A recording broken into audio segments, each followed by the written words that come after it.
Hello বন্ধুরা, welcome to কুইজেট academy. আমি শুভম, তোমাদের জন্য নিয়ে এসেছি আরও একটি মিক্সড জিকে প্র্যাকটিস ক্লাস। এবং আজকে আমাদের ক্লাস নাম্বার 4। তোমরা যারা WBP, KP, SSC, GD, MTS, PSC, CHSL এর মতন এক্সামের প্রিপারেশন নিচ্ছ, আজকের এই ভিডিওটি তোমাদের জন্য অত্যন্ত গুরুত্বপূর্ণ হতে চলেছে। আজকের প্রশ্নগুলো আমি ইংরেজিতে রেখেছি, কিন্তু চিন্তার কোনো বিষয় নেই, আমি বাংলাতে ট্রান্সলেট করে বলবো। তো কোনো রকম স্কিপ না করে সম্পূর্ণ ভিডিওটি দেখবে। চলো শুরু করি আমাদের প্রথম প্রশ্ন দিয়ে। আমাদের আজকের প্রথম প্রশ্ন, who was the founder of the Maurya empire? অর্থাৎ মৌর্য সাম্রাজ্য, সেই মৌর্য সাম্রাজ্যের প্রতিষ্ঠাতা কে ছিলেন? অপশন: অশোক, চন্দ্রগুপ্ত মৌর্য, বিন্দুসার নাকি হর্ষ? তো এই মৌর্য সাম্রাজ্যের প্রতিষ্ঠাতা ছিলেন option B, Chandragupta Maurya.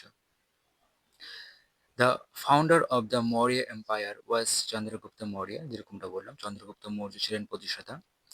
He established the empire in 321 BCE with the help of his advisor Chanakya Kautilya. তো চন্দ্রগুপ্তের যিনি অ্যাডভাইজার ছিলেন, যিনি মন্ত্রী ছিলেন চাণক্য বা কৌটিল্য, তার সহযোগিতায় 321 খ্রিস্টপূর্বে তিনি এই মৌর্য সাম্রাজ্য প্রতিষ্ঠা করেন। The real name of Chanakya was Vishnugupta. তো এই চাণক্য, চাণক্য বা কৌটিল্যের প্রকৃত নাম কি ছিল? তার প্রকৃত নাম ছিল Vishnugupta. And he was also known as Kautilya. তো তিনি কৌটিল্য নামে পরিচিত ছিলেন। The capital of the Maurya empire was Pataliputra. তো এই মৌর্য সাম্রাজ্যের যে রাজধানী ছিল সেটা ছিল Pataliputra, which is modern day Patna, located in the Indian state of Bihar. তো এই পাটলিপুত্র কোথায়? এই পাটলিপুত্র হচ্ছে আমাদের বর্তমানে যে বিহারের রাজধানী পাটনা, সেখানে ছিল, সেটি ছিল পূর্ব নাম কি ছিল? পাটলিপুত্র। আমাদের দ্বিতীয় প্রশ্ন, who is known as the father of Indian constitution? অর্থাৎ ভারতীয় সংবিধানের জনক নামে কে পরিচিত? জওহরলাল নেহেরু, ডক্টর বি আর আম্বেদকর, সর্দার বল্লভভাই প্যাটেল নাকি মহাত্মা গান্ধী? তো সংবিধানের জনক বা ফাদার অফ কনস্টিটিউশন বলা হয় কাকে? অপশন বি, বি আর আম্বেদকরকে।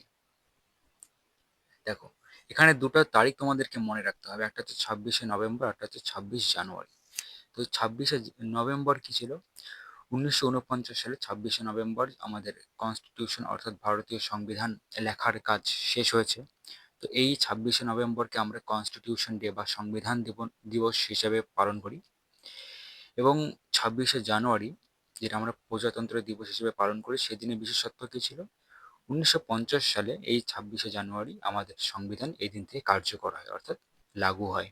তো এই দিনটিকে আমরা সেই জন্য রিপাবলিক ডে বা প্রজাতন্ত্র দিবস হিসেবে পালন করি। আমাদের আজকে দ্বিতীয় প্রশ্ন, what was the main objective of the non cooperative movement? Non cooperative movement মানে হচ্ছে অসহযোগ আন্দোলন। তো এই অসহযোগ আন্দোলন এর অবজেক্টিভ কী ছিল? এর উদ্দেশ্য, মূল উদ্দেশ্য কী ছিল? গান্ধীজি পরিচালিত এই নন কোঅপারেটিভ মুভমেন্টের অবজেক্টিভ কী ছিল? তোমাদের option: to fight for the right to vote, অর্থাৎ ভোটের যে অধিকার, সে ভোটের অধিকারের জন্য। Two resist British rules through non violent means, অর্থাৎ যে ব্রিটিশ রুল ছিল তৎকালীন ভারতের উপর, যে ব্রিটিশ শাসন ছিল, সেটাকে কোনো রকম মানে নন ভায়োলেন্ট মানে হচ্ছে কোনো অহিংসার মাধ্যমে সেটাকে তুলে ফেলা, ঠিক আছে, সেটার উচ্ছেদ ঘটানো। টু স্ট্যাবলিশ এ মোনার্কি। তোমরা ডেমোক্রেসি, থিয়ার্কি, মনার্কি, অটোক্রেসি এই সমস্ত শব্দ শুনেছো। যেমন ডেমোক্রেসি মানে গণতন্ত্র, সেরকম মোনার্কি মানে হচ্ছে রাজতন্ত্র। তো টু স্ট্যাবলিশ এ মোনার্কি অর্থাৎ রাজতন্ত্র গঠন করার জন্য। নাকি option D, to promote industrial growth, অর্থাৎ যে শিল্পের যে বিকাশ, সেই শিল্পের বিকাশ ঘটানো।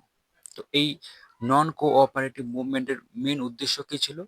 তো এর মেন উদ্দেশ্য হবে option B, to resist British rules through non violent means, মানে কোনো রকম অহিংসা উপায়ে যে ব্রিটিশ রুল ছিল সেটাকে উচ্ছেদ ঘটানো।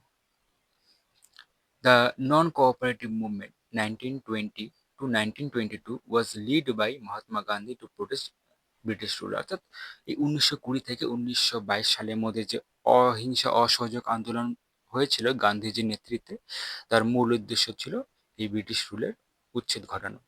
In 1922, A violent clash at Chauri Chaura resulted in the death of policemen. As a result, Gandhiji decided to move on. অর্থাৎ 1922 সালে সম্ভবত ফেব্রুয়ারি মাসে আমাদের উত্তরপ্রদেশের চৌরি চৌরায় একটি অগ্নিকাণ্ড হয়, ঠিক আছে? সেই সেই অগ্নিকাণ্ডে কি হয়, প্রায় 22 জন পুলিশ কর্মী মারা যান।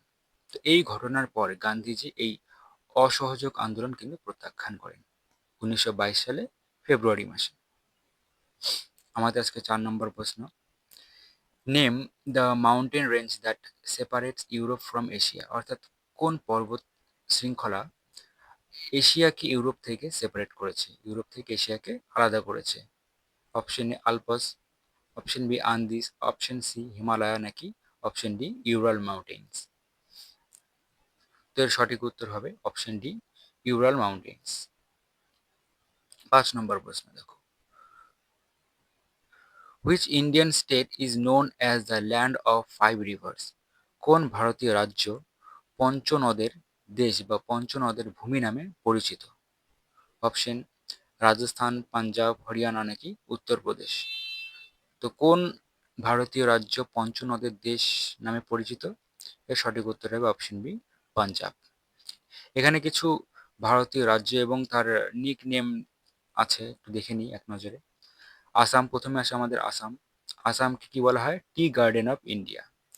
তারপরে পাঞ্জাব, পাঞ্জাবকে বলা হয় ল্যান্ড অফ 5 রিভার্স। কেরালা, কেরালাকে বলা হয় God's own country. Rajasthan land of kings. Gujarat jewel of the west. Himachal Pradesh, Himachal প্রদেশকে বলা হয় ল্যান্ড অফ গডস বা দেবভূমি। এরপর দেখো 7 নম্বরে আসে মধ্যপ্রদেশ। মধ্যপ্রদেশকে বলা হয় heart of India. Tamil Nadu land of temples. 9 নম্বরে আছে West Bengal cultural capital of India. এছাড়া ওয়েস্ট বেঙ্গলকে বলা হয় সিটি অফ প্যালেস। 10 নম্বরে আছে ঝাড়খণ্ড, ঝাড়খণ্ডকে বলা হয় ল্যান্ড অফ ফরেস্ট। এছাড়া তোমাদের বলে রাখি যে ধানবাদ আছে, ধানবাদকে বলা হয় কিন্তু কোল ক্যাপিটাল অফ ইন্ডিয়া, ঠিক আছে? 6 নম্বর প্রশ্ন আমাদের, what is the capital of Andaman and Nicobar islands? অর্থাৎ আন্দামান এবং নিকোবর যে দ্বীপপুঞ্জ, এর রাজধানী কি? অপশন এ চেন্নাই, পোর্ট ব্লেয়ার, কলকাতা, নাকি মুম্বাই? এই আন্দামান এবং নিকোবর সম্পর্কে আর একটা কথা বলে রাখি, এই আন্দামান নিকোবর কিন্তু আমাদের কলকাতা হাইকোর্টের আন্ডারে পড়ে। তোমরা যেমনটা জেনে থাকবে যে আমাদের যে সপ্তম সংবিধান সংশোধনী হয়েছে, যেটা 1956 সালে হয়েছিল, সেখানে কি বলা হয়েছিল যে 2 বা ততোধিক রাজ্যের একটি হাইকোর্ট থাকতে পারে। তো সেই অ্যামেন্ডমেন্ট অনুযায়ী আমাদের যে পশ্চিমবঙ্গ হাইকোর্ট রয়েছে, তার অধীনে পশ্চিমবঙ্গ তো রয়েছেই, এছাড়া আন্দামান নিকোবর কিন্তু এর আন্ডারে পড়ে। তো এখানে আমাদের যে প্রশ্নটা, যে আন্দামান নিকোবরের যে রাজধানী কি ছিল, সেটা হবে পোর্ট ব্লেয়ার। আমাদের কিছু, আমাদের যে 8টি ইউনিয়ন টেরিটরি রয়েছে, তার রাজধানীগুলো এক নজরে দেখে নিই। আন্দামান নিকোবর পোর্ট ব্লেয়ার, চণ্ডীগড়ে চণ্ডীগড়, দাদরা নগর হাভেলি দমন দিউ দমন, দিল্লি বা ন্যাশনাল ক্যাপিটাল টেরিটরি এর নিউ দিল্লি। আচ্ছা, এই দিল্লিকে ন্যাশনাল ক্যাপিটাল টেরিটরি যে আখ্যা, এটা দেওয়া হয়েছিল কবে? এটা দেওয়া হয়েছিল 1991 সালে 69তম সংবিধান সংশোধনীর দ্বারা। জম্মু কাশ্মীর সামার অর্থাৎ গ্রীষ্মকালে হচ্ছে শ্রীনগর এবং শীতকালে জম্মু। লাদাখ, লে, লাক্ষাদ্বীপ, কাভারাত্তি, পুদুচেরি, পুদুচেরি। 7 নম্বর প্রশ্ন আমাদের, what is the minimum age required to become the president of India? অর্থাৎ ভারতের রাষ্ট্রপতি হওয়ার জন্য মিনিমাম কত এজ থাকা প্রয়োজন? 30, 32, 35, নাকি 40? তো এর সঠিক উত্তর হবে যে অপশন সি 35 বছর। তো এটা আমরা কোথায় পাবো? এটা আমরা পাবো আর্টিকেল 58, যেখানে রাষ্ট্রপতি হওয়ার যোগ্যতার কথা বর্ণনা করা আছে, সেখানে আমরা কিন্তু রাষ্ট্রপতির এই এজের বিষয়টা কিন্তু আমরা পাবো। আমাদের 8 নম্বর প্রশ্ন, what is the current GST rate for most goods in India? অর্থাৎ বর্তমানে ভারতে বেশিরভাগ যে পণ্য সামগ্রী রয়েছে, তার উপর কত পার্সেন্ট জিএসটি চাপানো হয় বেশিরভাগ ক্ষেত্রে? 12%, 18%, 20%, নাকি 28%? তো সঠিক উত্তর হবে অপশন বি 18%। 9 নম্বর প্রশ্ন, which organ in human body is responsible for filtering blood? মানে মানব দেহের কোন অঙ্গটি রক্তকে ফিল্টার করে, রক্তকে পরিশোধন করে? হার্ট, লিভার, কিডনি নাকি লাংস বা ফুসফুস? তো মানব দেহে রক্তকে পরিশোধন করে কে? Option C kidney. 10 নম্বর প্রশ্ন, which Indian institution is responsible for issuing currency notes? মানে আমাদের ভারতীয় যে কারেন্সি, ভারতীয় মুদ্রা, সেটাকে ইস্যু করে কোন ভারতীয় সংস্থা? স্টেট ব্যাংক নাকি রিজার্ভ ব্যাংক নাকি মিনিস্ট্রি অফ ফাইন্যান্স নাকি সেবি বা security and exchange board of India? তো এর সঠিক উত্তর হবে অপশন বি, এসবিআই বা reserve bank of India. Reserve bank of ইন্ডিয়ার বর্তমান 25তম গভর্নর হচ্ছে শক্তিকান্ত দাস। দেখো, the governor of the reserve bank science Indian currency. The governor's signature appears on all banknotes except the 1 rupee notes. শুধুমাত্র 1 টাকার যে মুদ্রা বা 1 টাকার নোট বাদে বাকি কিন্তু সব নোটের মধ্যে এই গভর্নরের সিগনেচার থাকে। ঠিক আছে, এবং এই 1 টাকা বাদে বাকি সব মুদ্রা, বাকি সব নোট ইস্যু করে কে? আরবিআই। আর সিগনেচার থাকে আরবিআই এর গভর্নরের। এবং 1 টাকার নোটে বা 1 টাকার মুদ্রা কয়েনে কার সিগনেচার থাকে? তাহলে 1 টাকার নোটে সেখানে থাকে হচ্ছে ফাইন্যান্স সেক্রেটারির সিগনেচার থাকে, এবং এটা ইস্যু করে কে? এটা ইস্যু করে হচ্ছে গভর্নমেন্ট অফ ইন্ডিয়া। আমাদের 11 নম্বর প্রশ্ন, which vitamin is known as the sunshine vitamin?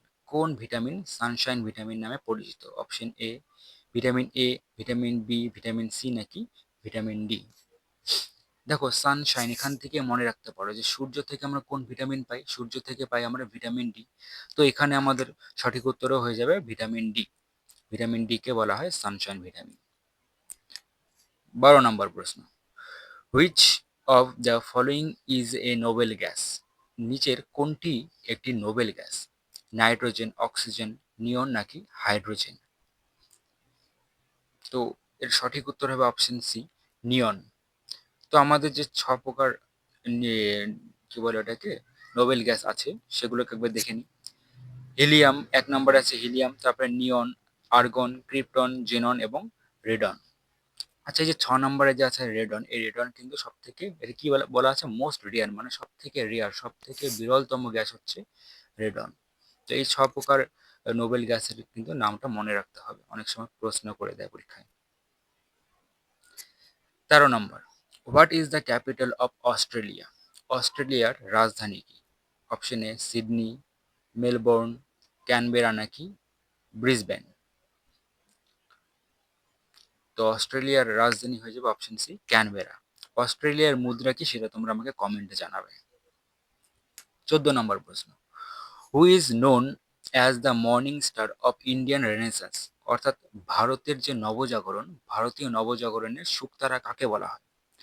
Rabindranath Tagore, Swami Vivekananda, রাজা রামমোহন রায় নাকি মহাত্মা গান্ধী? এদের মধ্যে কাকে ভারতীয় নবজাগরণের শুকতারা বলা হয়?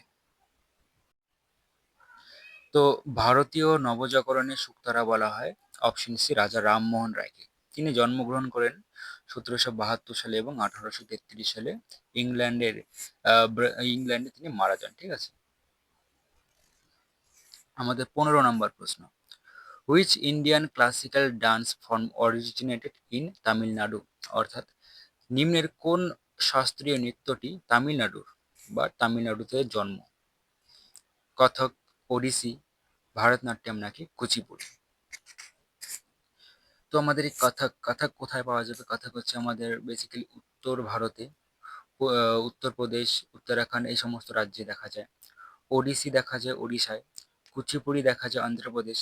তো এখানে আমাদের সঠিক উত্তর হয়ে যাবে অপশন সি, ভারতনাট্যম। ভারতনাট্যম কোথাকার? তামিলনাড়ুর। আচ্ছা, আমাদের যে 8 প্রকার নৃত্য, শাস্ত্রীয় নৃত্য আছে, সেগুলোকে একবার দেখে নিই। ভারতনাট্যম কোথাকার? তামিলনাড়ু। কুচিপুড়ি অন্ধ্রপ্রদেশ। কথক, কথক নর্থ ইন্ডিয়া, প্রাইমারিলি ইউপি, যেরকমটা বললাম, উত্তরপ্রদেশ। কথাকলি কেরল, মণিপুরি মণিপুর, মোহিনীঅট্টম কেরল, ওডিসি ওডিশা এবং সাতারিয়া হচ্ছে আসামে। 16 নম্বর প্রশ্ন, the famous painting Mona Lisa was created by which artist? মানে নিম্নের কোন আর্টিস্ট এর দ্বারা মোনালিসার ছবি, যেটা বিখ্যাত মোনালিসার ছবি, সেটা আঁকা হয়েছিল? আমাদের অপশন এ আছে Vincent van Gogh, option B Leonardo da Vinci, option C Pablo Picasso নাকি অপশন ডি মাইকেল অ্যাঞ্জেলো। তো এর সঠিক উত্তর হয়ে যাবে option B, Leonardo da Vinci. তিনি মোনালিসা ছবি তৈরি করেছিলেন, এঁকেছিলেন। 17 নম্বর প্রশ্ন, the unit of electric current মানে তড়িৎ প্রবাহের একক।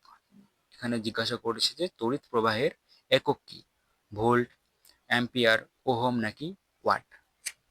এর মধ্যে কোনটি হবে তড়িৎ প্রবাহের একক? সঠিক উত্তর হয়ে যাবে অপশন বি, অ্যাম্পিয়ার। আমাদের 18 নম্বর প্রশ্ন, which of the following is the largest component of India's GDP. ভারতের যে জিডিপি এর সব থেকে বিশাল একটা কম্পোনেন্ট বা বিশাল একটা অংশ কোথার থেকে আসে? নিচে আমাদের 4টা অপশন দেওয়া আছে যে এগ্রিকালচার, ইন্ডাস্ট্রি, সার্ভিস নাকি ট্রেড। এর মধ্যে থেকে ভারতীয় জিডিপির বিশাল একটা অংশ সেটা কোথার থেকে আসে? তো সঠিক উত্তর হয়ে যাবে অপশন সি, সার্ভিস। সার্ভিস বলতে যে পরিষেবামূলক যে সমস্ত সংস্থা রয়েছে, যেমন চিকিৎসা, তারপর হচ্ছে আমাদের ট্যুরিজম, এছাড়া আমাদের যে যাতায়াত যে রয়েছে, যাতায়াত ব্যবস্থা রয়েছে, ঠিক আছে, ট্রান্সপোর্টেশন। তো এই সব পড়ে যায় কোথায়? শিক্ষা, এগুলো সব পড়ে যাচ্ছে সার্ভিস সেক্টরের মধ্যে, এবং সেখান থেকে কিন্তু সব থেকে বেশি পরিমাণ আমাদের জিডিপি আসে। আচ্ছা দেখো, সার্ভিস সেক্টর থেকে আসে 55 থেকে 60%, সব থেকে ম্যাক্সিমাম আসে সার্ভিস সেক্টর থেকে। এরপরে হচ্ছে ইন্ডাস্ট্রি, এবং তারপরে আসে এগ্রিকালচার থেকে 15 থেকে 20%। 19 নম্বর প্রশ্ন আমাদের, দ্য ব্যাটেল অফ পালাসি ওয়াজ ফট ইন হুইচ ইয়ার। কত সালে পলাশির যুদ্ধ হয়েছিল? 1757, 1781, 1799, 1803। তো পলাশির যুদ্ধ হয়েছিল 1757 সালে 23শে জুন। আমাদের আজকে শেষ প্রশ্ন, the study of fungi is called. Fungi মানে হচ্ছে ছত্রাক। তো তো এই ছত্রাকের নিয়ে যে গবেষণা করা হয়, ছত্রাক নিয়ে যে সমস্ত পড়াশোনা করা হয় তাকে কি বলা হয়? মাইকোলজি, বোটানি, জুওলজি নাকি মাইক্রোবায়োলজি। তো একবার এইগুলো সম্পর্কে বলে দিই, যে অপশন ডিতে যে আছে মাইক্রোবায়োলজি, এটা কি? এটা হচ্ছে অণুজীব সংক্রান্ত পড়াশোনা, মানে বিভিন্ন আণুবীক্ষণিক যে সমস্ত জীব সেগুলো নিয়ে পড়াশোনাকে বলা হয় মাইক্রোবায়োলজি। জুওলজি মানে জীববিদ্যা, বোটানি মানে উদ্ভিদবিদ্যা। তো আমাদের 20 নম্বর প্রশ্নের সঠিক উত্তর কি হয়ে যাবে? মাইকোলজি। মাইকোলজি মানে ছত্রাকবিদ্যা বা ফাঙ্গি, স্টাডি অফ ফাঙ্গি। তো ভিডিওটি সম্পূর্ণ দেখার জন্য অসংখ্য ধন্যবাদ। যদি ভিডিওটি ভালো লেগে থাকে অবশ্যই লাইক করবে, এবং এরকম আরও জিকে ভিডিওর জন্য আমাদের চ্যানেলটিকে সাবস্ক্রাইব করবে।